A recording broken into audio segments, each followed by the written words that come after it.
Mahkamah Konstitusi kembali menggelar sidang gugatan soal syarat batas usia calon presiden dan wakil presiden.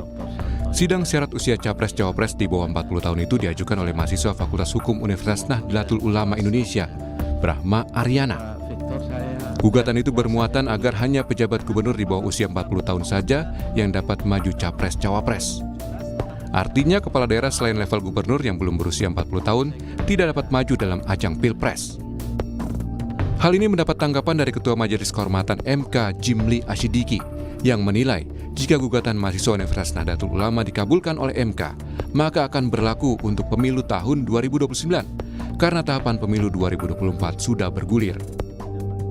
Nanti itu dikabulkan, bisa aja dikabulkan karena dia ada hak ingkar, dia minta supaya hakimnya cuma 8. Maka komposisi pengambilan keputusan bisa berubah. Tetapi ya kan, aturan main mengenai pemilu ini, pemilunya sudah jalan sekarang ini, pilpresnya sudah berlangsung. Makanya putusan aturan main itu ya, kalau prosesnya sudah jalan, pertandingan sudah dimulai, ya harus diberlakukan untuk pertandingan berikutnya. Jadi kalau nanti ada perubahan lagi undang-undang sebagaimana diajukan oleh mahasiswa itu berlakunya nanti 2029. Sebelumnya, polemik putusan batas usia capres berbuntut pada pencopotan Anwar Usman sebagai ketua MK.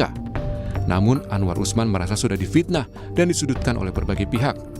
Ia menyatakan harkat dan martabatnya sebagai hakim tercoreng. Anwar juga pantang mundur sebagai hakim konstitusi. Saat ini, harkat, derajat, martabat saya sebagai hakim karir selama hampir 40 tahun dilumatkan oleh sebuah fitnah yang amat keji dan kejam. Tetapi saya tidak pernah berkecil hati dan pantang mundur dalam menegakkan hukum dan keadilan di negara tercinta.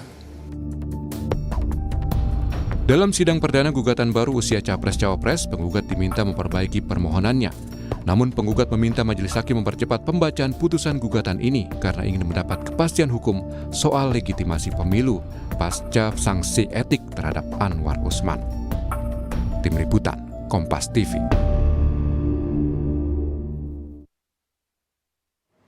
Lebih jelas, apa sebenarnya harapan penggugat yang meminta Mahkamah Konstitusi menyidangkan lagi soal batas usia capres-cawapres? Lalu apa dampak dari politik putusan MK sebelumnya dikaitkan dengan pencopotan Anwar Usman sebagai Ketua MK? Saat ini kita sudah bersama dengan kuasa hukum penggugat batas usia capres-cawapres, sudah ada Victor Santoso Tandiasa. Selamat pagi. Selamat pagi. Mas Victor. Selamat pagi. Oke, selain di studio juga ada narasumber kita melalui sambungan Zoom. Ada ahli hukum tata negara Universitas Andalas, sudah ada Mas Ferry Amsari dan juga pengamat politik Indonesia Political Review, Kang Ujang Komarudin. Selamat pagi, Mas Ferry, Kang Ujang. Selamat pagi Mbak Adisti, Bang Victor, Bang Ferry. Bang Ujang, Bang Victor. Oke, untuk pertanyaan pertama saya langsung ke Mas Victor dulu. Mas Victor, jadi sebenarnya gugatannya itu betulkah bisa menjadi capres ataupun cawapres di bawah 40 tahun dengan syarat levelnya gubernur? Seperti apa penjelasannya? Ya jadi gini, sebenarnya kan kita semua menginginkan adanya pemilu yang terlegitimasi dengan kuat, Mbak. Nah sementara kalau kita melihat putusan 90 itu jelas bisa kita katakan cacat secara prosedur. Artinya saat untuk melakukan memutus putusan itu, baik dari pemeriksaannya pun itu sudah cacat gitu, dan itu terbukti dengan putusan MK kemarin nomor 2 tahun 2023. Nah sehingga kami sebenarnya ingin membantu Mahkamah Konstitusi dan juga membuat pemilu ini menjadi terlegitimasi dengan apa? Dengan memberikan satu ruang untuk mengkoreksi putusan itu. Artinya putusan 90 ini kan diputus berdasarkan adanya intervensi kekuasaan, dan itu memang diakui oleh putusan MK bahwa ada ketua MK pada saat itu membuka ruang terjadi intervensi dari luar. Nah sehingga kami sebenarnya menghendaki ada putusan yang benar-benar sesuai dengan hati nurani hakim tersebut untuk memutus. Salah satunya? Salah satunya putusan 141 inilah kita menginginkan ruang itu. Jadi kita menginginkan agar putusan 90 itu kemudian dikoreksi ulang melalui perkara 141 kita. Nah, kenapa? Karena kalau kita melihat dalam konteks seperti tadi pertanyaan Mbak Arisi tadi, kenapa kita kemudian minta pada level gubernur? Karena seharusnya memang itu yang termuat dalam amar putusannya. Kalau kita melihat dari sisi komposisi hakim, itu kan jelas sekali. Ada 5 hakim yang mengabulkan, 3 itu tidak menolak gubernur, tapi menambahkan jabatan pemilu, DPR sampai DPRD, dan juga wali kota. Sementara yang 2 tidak setuju dengan dua jabatan itu. Dan jabatan pemilu dan wali kota nggak setuju, hanya setuju gubernur. Artinya kalau mau melengkapi 5 suara terbanyak untuk bisa menjadi amar putusan, maka seharusnya yang lengkap adalah yang gubernur, bukan yang wali kota dan juga jabatan pemilu. Gitu. Bayangkan kalau jabatan pemilu bahkan 21 tahun bisa menjadi capres dan cawapres. Nah, ini kan cukup mengkhawatirkan gitu ya.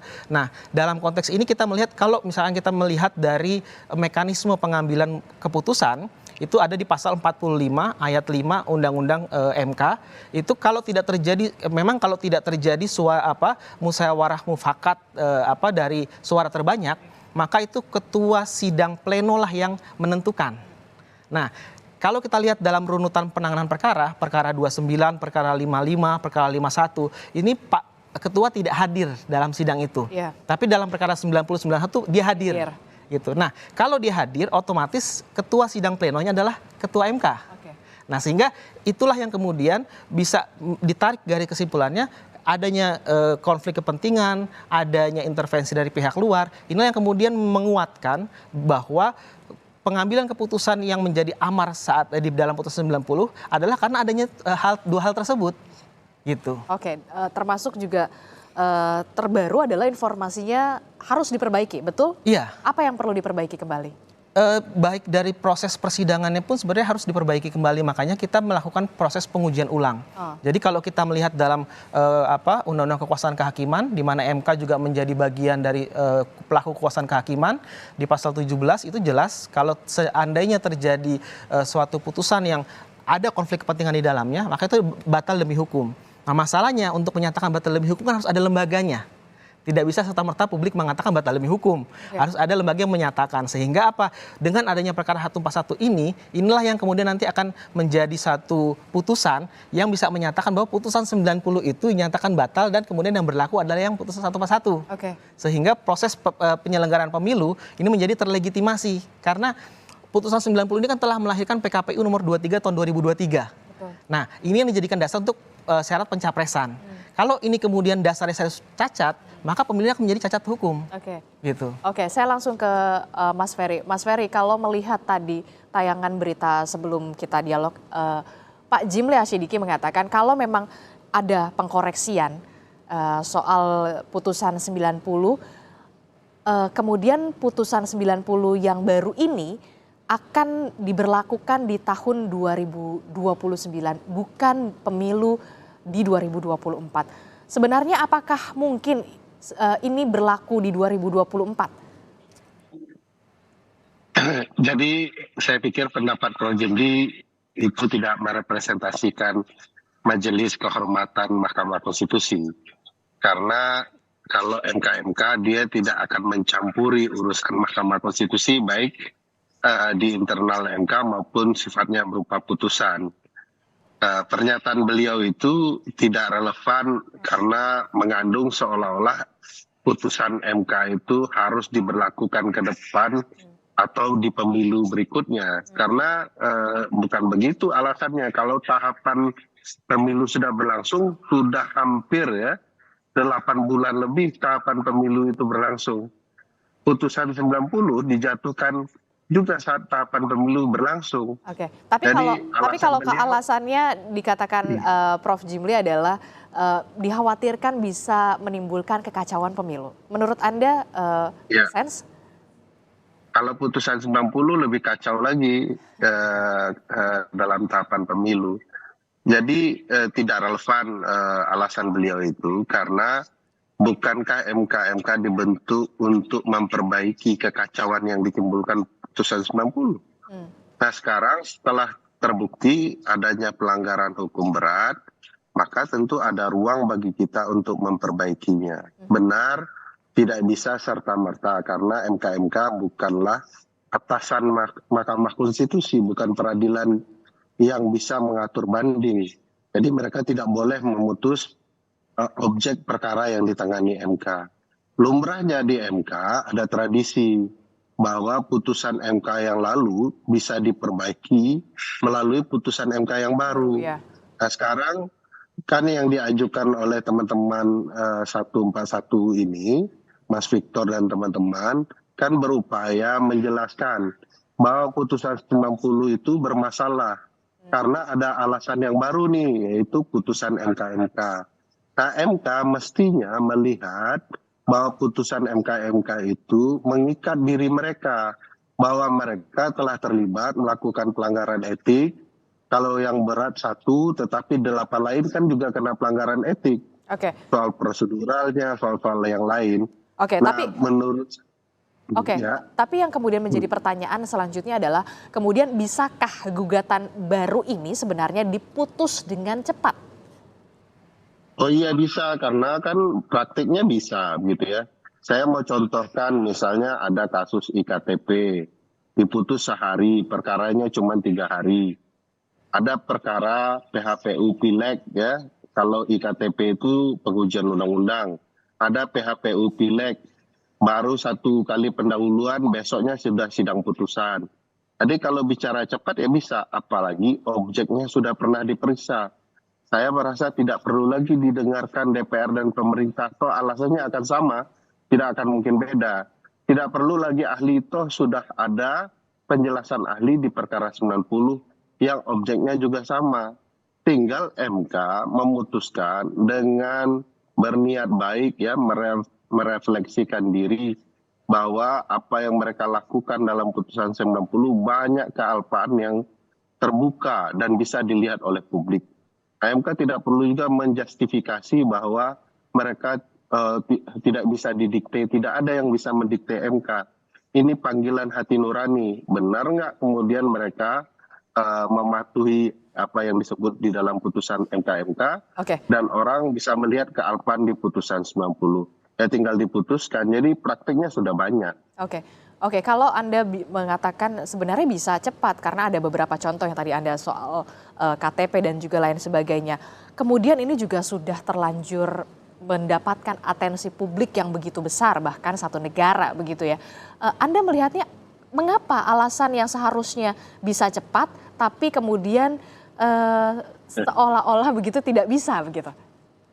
Jawabannya sederhana itu Mbak Adisti, apa yang disinggung oleh Mas Victor. Sebagaimana dinukilkan dalam putusan MK dan proses persidangan MK. Ada kekuatan di luar yang mengintervensi Mahkamah Konstitusi. Kekuatan itu bisa sangat luar biasa berupa orang yang sangat menginginkan Gibran menjadi calon wakil presiden dengan melalui peradilan Mahkamah Konstitusi. Tidak ada konsep lain yang memungkinkan secara rasional dia maju dan tidak ada orang yang secara rasional sangat menginginkan kecuali ayahnya sendiri. Jadi bagi saya intervensi itu pasti kekuatan besar di balik ini yang kemudian memaksa MK meskipun sudah ada putusan MK, apa yang salah yang lalu tetap mau dipraktekkan. Ini semakin sesat peradilan kita karena dimanfaatkan politik dan politik kita kian tidak sehat karena menjalankan kepentingan keluarga. Kalau tadi Anda bilang ada kekuatan besar yang kemudian mencoba mengintervensi. Kemudian kemarin baru saja kita dengar Presiden Joko Widodo menyebut bahwa pemerintah dan siapapun itu tidak bisa mengintervensi soal penyelenggaraan pemilu. Ya, itu kan kebohongan-kebohongan baru yang coba mau dilogikakan. Presiden itu sudah puluhan kali berbohong di depan publik. Misalnya dia tidak menginginkan anaknya terjun dalam ruang politik, keluarga besarnya. Ini ada anaknya yang turun nih dalam ruang politik. Kenapa dia tidak mengintervensi untuk kemudian meyakinkan publik bahwa dia tidak berbohong? Bagi saya ini kebohongan-kebohongan yang sedang mau dilanjutkan Presiden saja. Dengan bahasa-bahasa yang seolah-olah beliau memang tidak menghendaki. Semua orang tahu Presiden sangat powerful mengintervensi punya ruang untuk mengintervensi, bisa kemudian demi kepentingan konstitusi, kepentingan negara, bahkan kepentingan pribadi. Oke, baik. Kang Ujang kalau mendengar pernyataan dari Mas Ferry ini, apa yang bisa Anda baca dari kacamata Anda soal politik di Indonesia? Apalagi kemudian ini bisa dikatakan mendapatkan atensi publik yang begitu besar. Apakah ada peluang kemudian justru pasangan Prabowo dan juga Gibran ini bisa tergerus elektabilitasnya karena permasalahan ini? Ya, pertama saya salah satu akademisi yang mengkritisi ya keputusan MK tersebut begitu. Ya memang pahit, makanya banyak pihak yang tidak setuju dengan keputusan tersebut. Nah, dalam konteks politik saya melihat ya perlu diuji kan, pasca misalkan Prabowo menggandeng Gibran gitu ya, pasca Gibran menjadi cawapresnya Prabowo, maka harus dilihat alat ujinya, parameternya gitu, indikatornya, variabelnya ya survei yang objektif. Apakah memang pasca keputusan MK tersebut survei Prabowo dengan Gibran itu naik atau turun? Ini menjadi penting. Oleh karena itu saya tidak mau berasumsi, perlu survei yang memang dilakukan secara objektif, yang pertama. Yang kedua, saya ingin menempatkan ya persoalan ini pada tempatnya ya, yang proporsional. Kalau saya melihat begini, karena ini benang kusut ya, benang kusut yang luar biasa dalam konteks ketatanegaraan kita, maka kemarin keputusan MK paling tidak, walaupun katakanlah ya tidak memutuskan pokok perkaranya, artinya tidak membatalkan substansi. Tetapi kalau kita lihat keputusan tersebut menjadi jalan ya perbaikan untuk menjaga marwah MK. Yang harus saya katakan ke depan elit politik termasuk hakim-hakim itu mesti berjiwa negarawan. Itu tantangannya sebenarnya. Kenapa anak-anak milenial hari ini gitu, anak-anak muda di Indonesia misalkan tidak melihat sosok keteladanan dari elit politik kita gitu. Lalu dari hakim-hakim kita, ya dari petinggi-petinggi republik ini gitu. Ini penting. Ini kenapa? Karena anak muda yang menjadi pemilih mayoritas di 2024 butuh keteladanan itu, butuh figur-figur yang memang bisa dijadikan contoh. Oleh karena itu dalam konteks politik saya melihat ya aturan mainnya, rule of the game-nya ya harus jelas, harus berkeadilan. Ini yang sekarang dipersoalkan di Mahkamah Konstitusi. Nah, saya mendukung kalau misalkan ya hakim-hakim MK itu mengevaluasi diri agar apa? Ya agar mereka semua berjiwa negarawan gitu. Artinya berjiwa negarawan itu kepentingannya untuk kepentingan bangsa dan negara, bukan untuk kepentingan pihak tertentu. Itu yang paling penting. Karena kenegarawanan itu di atas semuanya, bukan di atas kelompok, golongan atau siapapun. Anda melihat untuk dampak dari perpolitikan Indonesia seperti apa? Karena belum dimulai pemilu sudah ada persengketaan semacam ini, perselisihan semacam ini. Kemudian rakyat sudah pintar untuk menilai bagaimana kemudian bisa dikatakan mengcounter distrust ini. Ya tadi bagaimana apa yang telah diputuskan oleh MK dijalankan, tentu tidak menyenangkan pihak tertentu dan tidak menyenangkan semua orang. Tetapi itu jalan yang terbaik bagi saya ya, bagi kita semua untuk melihat menjaga marwah MK itu. Kalau misalkan MK-nya tidak bisa tidak bisa kredibel ya, tidak bisa menjaga integritas dan profesionalisme, maka persoalan produk-produk hukum yang dihasilkan itu legitimasinya akan rendah. Masyarakat tidak akan percaya. Oleh karena itu dalam konteks pemilu ya, dalam konteks politik itu kan butuh kepastian hukum. Butuh regulasi yang jelas gitu. Ya saya kembali Mbak ke persoalan MK ini ya, soal gugatan Mas Victor ya temannya gitu. Ya saya ikuti betul hari Rabu yang lalu gitu, bahwa memang kan ada revisi perbaikan. Tapi persoalannya memang yang agak khawatir adalah kalau perbaikannya itu diminta di hari Selasa kalau nggak salah 21 gitu ya. Walaupun teman-teman mahasiswa ingin cepat, Mas Victor mengatakan seperti itu. Nah itu kan penetapan capres cawapres tanggal 13. Dan pengundiannya tanggal 14. artinya sudah lewat juga dalam konteks proses persidangan di MK tersebut gitu.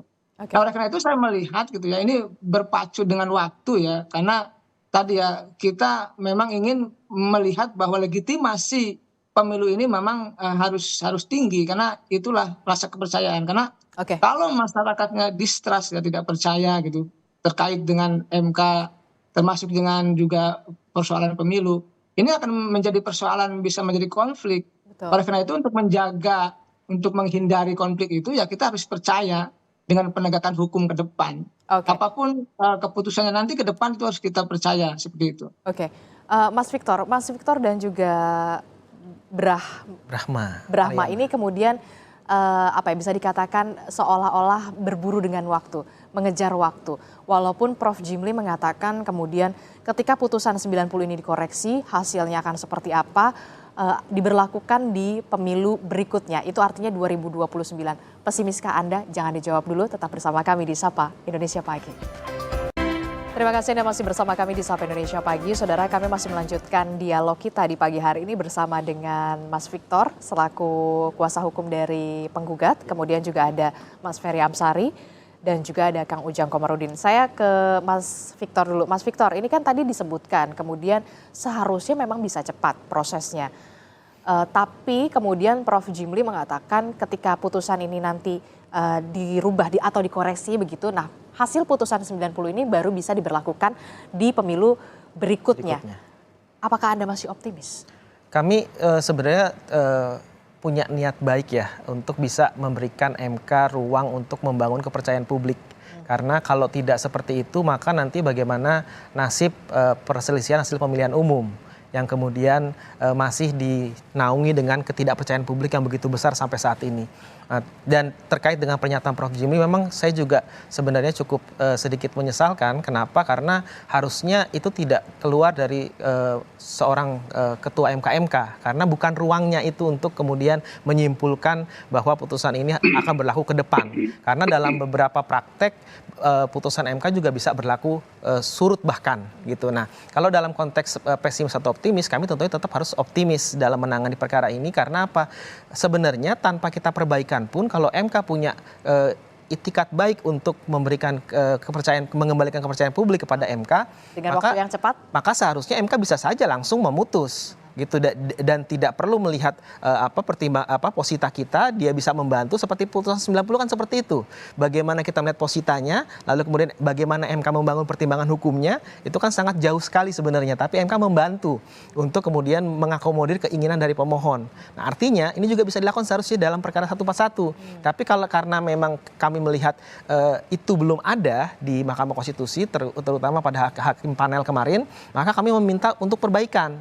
Jangan sampai nanti ada celah yang tidak yang bisa digunakan untuk menolak permohonan kita atau bahkan tidak menerima misalnya, karena kemarin juga legal standing juga cukup dipermasalahkan oleh hakim MK. Padahal sama-sama apa yang dipermasalahkan legal standingnya? Ya artinya harus dilihat ada keterkaitan yang cukup erat antara pemohon sebagai mahasiswa dengan pasal yang mengatur tentang syarat capres. Padahal kalau kita melihat putusan 90 itu tidak terlalu dipersoalkan. Kan diajukannya juga salah satu mahasiswa. Sama-sama mahasiswa gitu. Nah, sehingga kami membutuhkan perbaikan, tapi kami sudah mengatakan di sidang kemarin, hari ini kita akan masukkan perbaikan.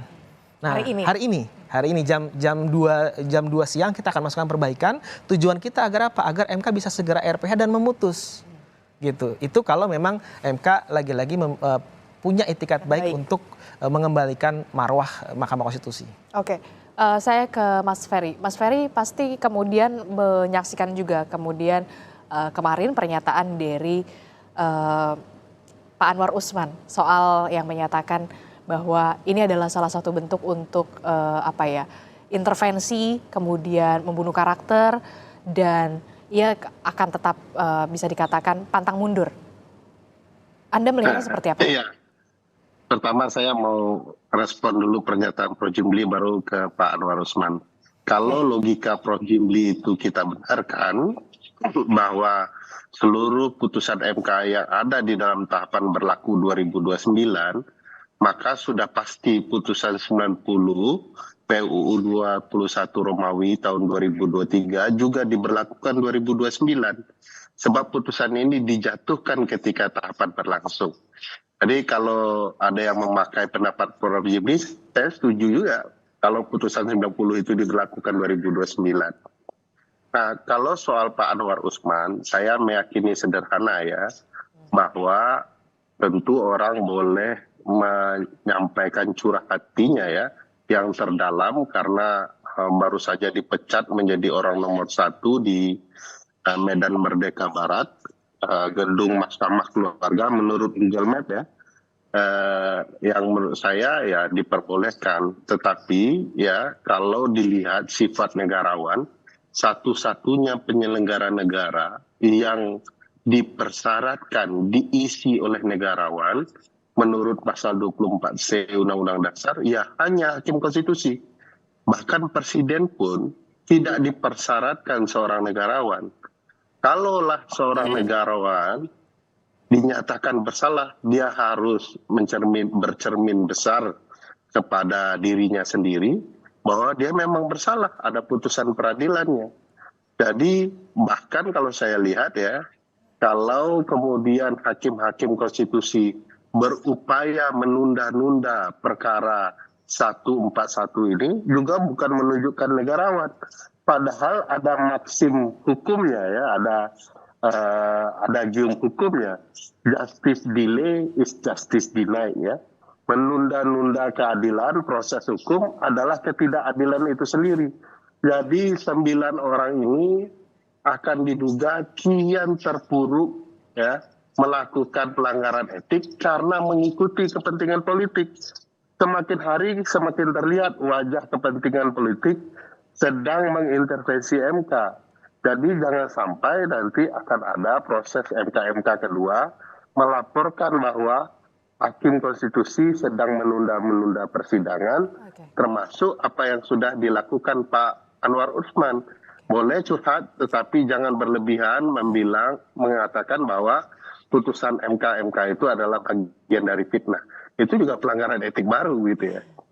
Oke, walaupun memang Majelis Kehormatan MK sudah menyatakan memang ada pelanggaran etik dan terbukti melanggar etik, kemudian Anda bisa menilainya apakah budaya malu di Mahkamah Konstitusi ini sudah hilang? Ya, saya pikir begitu ya. Beberapa kali kita melihat ya bagaimana MK melakukan persidangan-persidangan yang menunjukkan tidak konsistennya MK ya dalam putusan-putusannya terdahulu, maka orang kemudian menuding MK punya kepentingan politik luar biasa. Dan hari ini kita makin melihat wajah tak etisnya hakim MK dalam berbagai tindakan. Sebagai mantan ketua MK ya harusnya Pak Anwar Usman ketika katakanlah ya dilanda masalah begini, ya beliau harus menunjukkan sikap negarawannya dengan kemudian sangat legowo menerima apa yang sedang terjadi. Bahkan kalau mau dirunut betul ya putusan MK-MK ini kan sedikit menguntungkan beliau. Beliau masih berada menjadi hakim konstitusi dengan berbagai pertimbangan ya untuk mencegah tidak rumitnya masalah. Tetapi sikap kemudian menentang, menuduh fitnah itu bagi saya agak konyol ya di tengah publik melihat nyata sekali relasi kekeluargaannya antara dia dan Gibran. Kalaupun dia mau mengatakan ini fitnah, maka tentu tudingan itu sebenarnya sudah mengarah kepada dirinya sendiri. Bahwa dia sendirilah yang kemudian melakukan fitnah-fitnah, terutama bagi konstitusi kita yang ada dan tegas jelas di dalam Undang-Undang Dasar bahwa penyelenggaraan negara itu harus, terutama kekuasaan kehakiman harus merdeka. Nah yang kemudian juga itu satu permasalahan yang bisa dikatakan lain begitu. Nah kalau bisa dikatakan putusan ini 90 bisa diberlakukan di 2029, berarti bukan di pemilu 2024. Lantas kemudian what's next? Bagaimana selanjutnya? Apa yang bisa dilakukan oleh bisa dikatakan sejumlah pihak yang masih mencari keadilan? Apakah akan menggugat di PT UN dengan objek yang berbeda atau seperti apa langkah selanjutnya? Iya, iya, banyak ruang ya untuk memperjuangkan keadilan. Tetapi bagi saya KPU kalau kemudian mematuhi putusan MK dan melihat putusan MK mestinya punya kebijaksanaan tersendiri. Tapi mungkinkah itu dilakukan? Ya, beberapa waktu yang lalu ada perdebatan juga soal putusan MK terkait perkara kasus seorang koruptor ya, atau tidak pidana yang dilarang untuk mencalonkan sampai 1 periode pemilu berikutnya. Akhirnya setelah didesak publik untuk patuh, KPU menjalankan.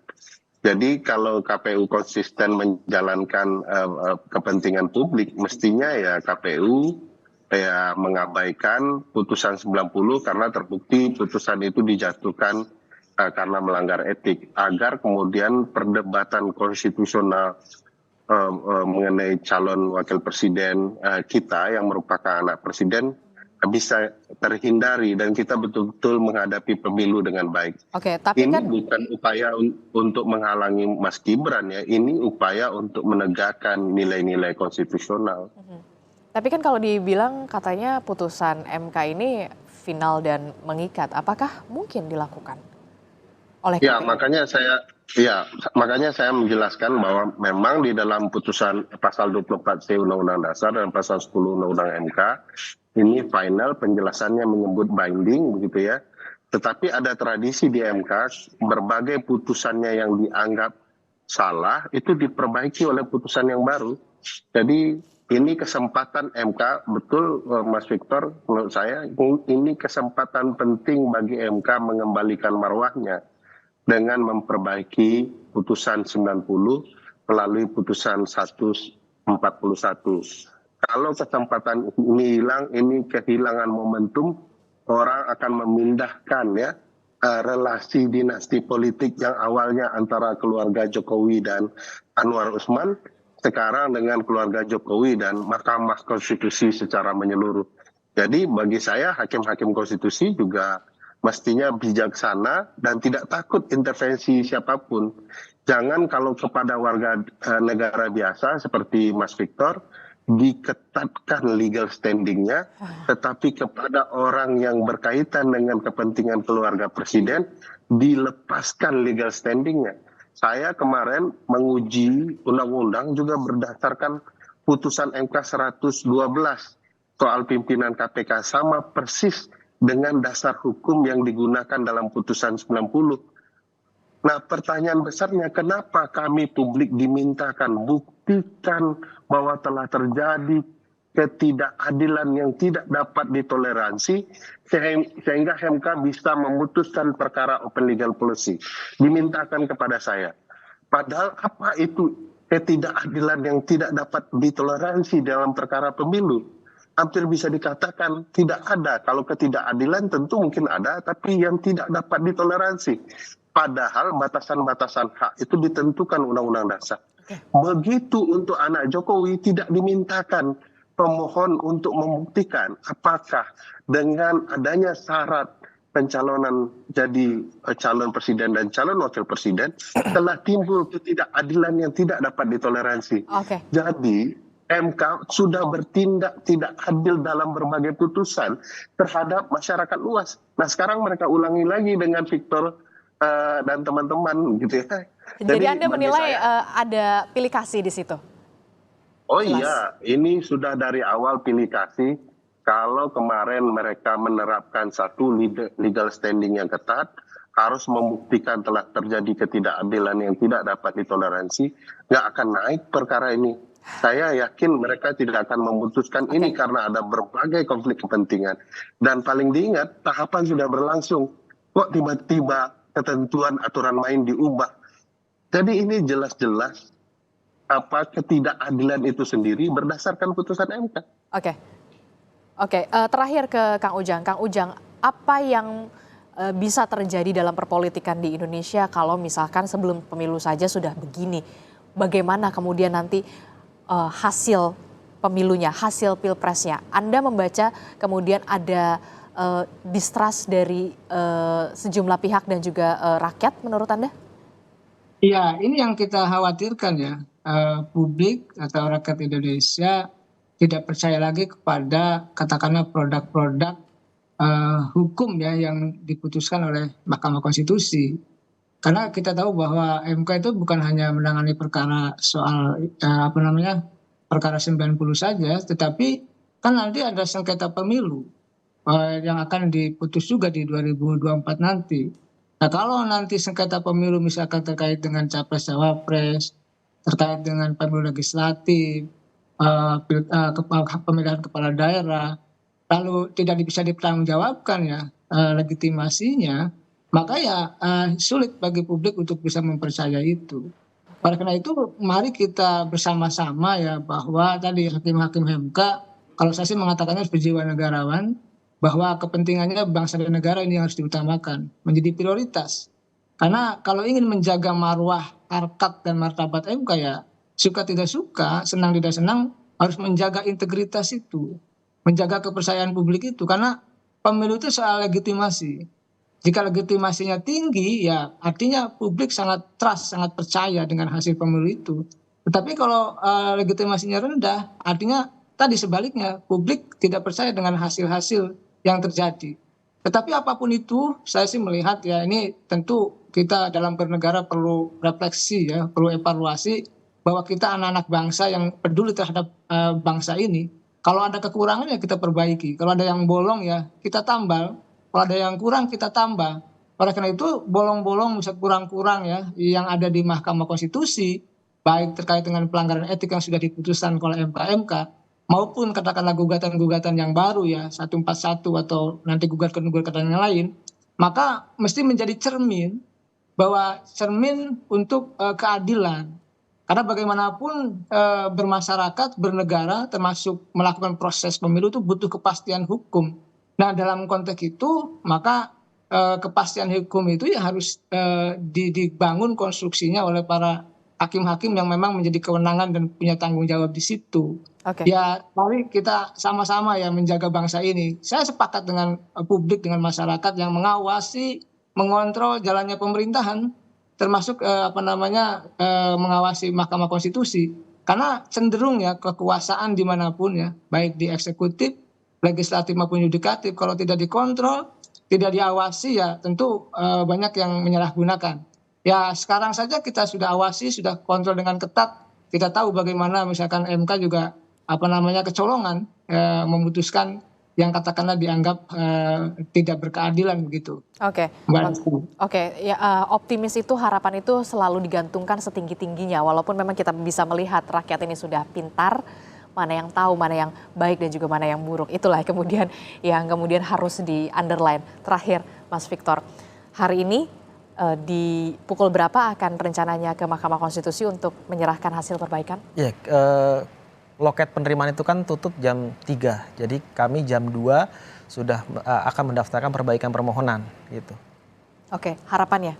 Ya harapan kami sebenarnya ketika kami sudah masukkan permohonan dan MK bisa segera meng-RPH-kan dan bisa langsung juga memutus agar bisa kembali memberikan kepercayaan kepada publik, dan yang terpenting dasar hukum pemilu kita itu menjadi terlegitimasi dengan adanya putusan yang memang dihasilkan tidak dengan adanya intervensi kekuasaan di dalamnya gitu. Karena kami berharap jangan sampai nanti di pemilu perselisihan hasil pemilihan umum di 2024, karena semua penyelenggaraan pemilu baik pileg maupun pilpres pasti akan berakhir di MK. Nah, jangan sampai ketika itu masuk pada momen itu, lalu kemudian masyarakat bahkan para pencari keadilan tidak percaya terhadap MK karena adanya putusan 90 ini.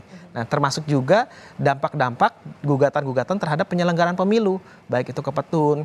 Hari ini sudah ada 2 gugatan yang masuk ke pengadilan negeri, gugatan PMH, baik itu kepada penyelenggara pemilu KPU, juga kepada 9 hakim MK. Gitu. Nah ini kita harapkan jangan sampai ini kemudian terus berlanjut. Oke. Oke, yang jelas kalau bisa dikatakan kalau ingin hasilnya baik maka mulailah dengan proses yang baik. Baik, terima kasih salah satu kuasa hukum penggugat dari batas usia Capres Cawapres, Mas Victor Santoso Tandiasa telah bergabung bersama kami, dan juga ahli hukum tata negara Universitas Andalas, Mas Ferry Amsari. Terima kasih, dan juga ada pengamat politik Indonesia Political Review, Kang Ujang Komarudin. Selamat pagi, sehat-sehat selalu.